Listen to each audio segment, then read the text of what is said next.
Have you ever met someone who walks into a room and suddenly forgets how to be human? They're standing there, hands awkwardly glued to their sides, mind racing like, smile, don't smile too much, say something. No, not that. Their social battery drains before they've even said hi. Maybe it's you.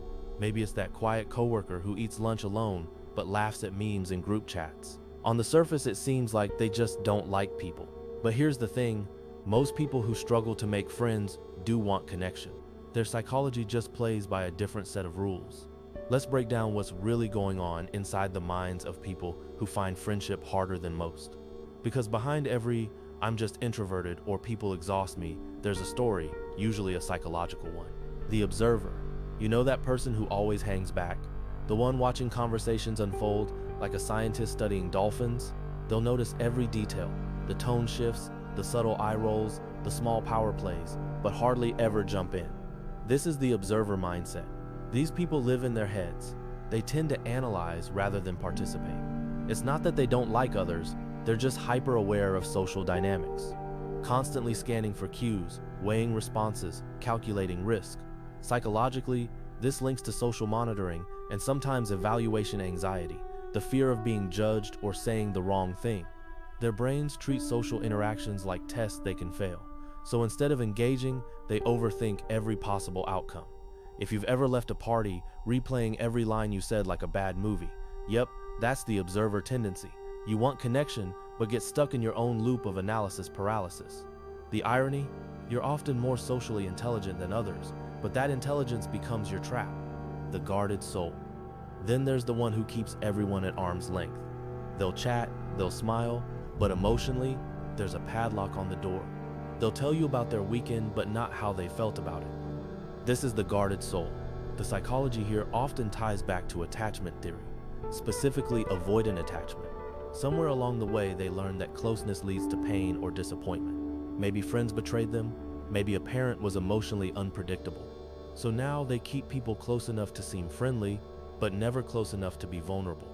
In the guarded soul's mind, distance feels safe, but over time that safety becomes isolation.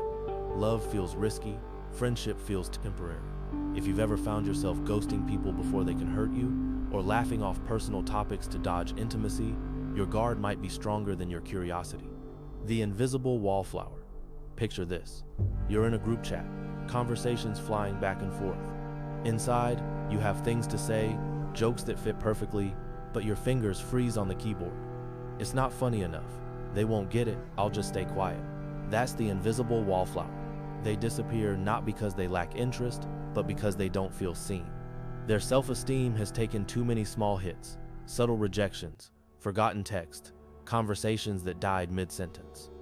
Over time, they form a mental script. People don't notice me anyway. Psychologically, this stems from low social self-efficacy, the belief that you're bad at socializing, even when you're not. It's a self-fulfilling prophecy. The less you believe in your social worth, the less you show up, and the more you confirm that belief. If this sounds familiar, here's a twist. Most people you think are ignoring you are too busy overthinking themselves. Confidence in social life isn't about being the loudest voice. It's about being present without self-judgment. The mismatched idealist. Then there's the one who's too searching, always chasing that perfect friend. You know, the one who overanalyzes small talk because they crave deep, soul-level conversations about art, meaning, and mortality.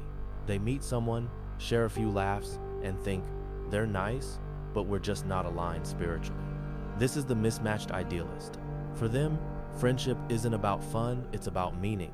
Super relatable, but also tricky, because real friendships grow from imperfect interactions.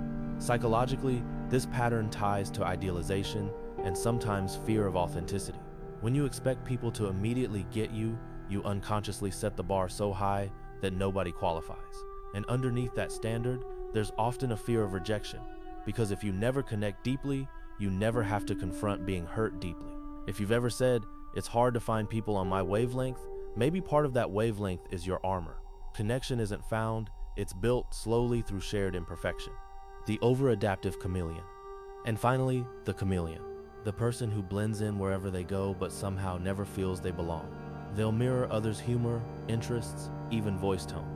Everyone likes them, but few really know them. This mindset grows from people-pleasing tendencies rooted in rejection sensitivity. They equate being liked with being safe. They learned early that approval keeps the peace, while authenticity risks conflict. But here's the paradox. By constantly adapting, they build connections that aren't truly theirs. Friends love the version they present, not the person buried under all that social camouflage. If you've ever felt exhausted after social events, like you've been performing, this might be you. True belonging happens when you stop editing yourself to fit others' comfort zones. You see, struggling to make friends rarely means you're antisocial or unlikable. It usually means your brain has learned protective habits, small defense systems built from past pain, overthinking, or misinterpretation. Your behavior isn't random, it's a psychological survival pattern. Maybe you're the observer, frozen in analysis, or the guarded soul, terrified to open up. Maybe you're the wallflower, quietly wishing to be noticed, or the idealist, searching for flawless connection, or the chameleon, blending until you disappear. The good news? None of these patterns are permanent. Once you see how your mind is protecting you, you can start teaching it a new way to connect, one that feels safer, softer, more real. So, which one are you? If this video made you pause and think, that's a good sign. It means you're becoming aware. Awareness is the first step toward change. Maybe start small. Text that one person you drifted from. Say yes to coffee, even if part of you wants to stay home.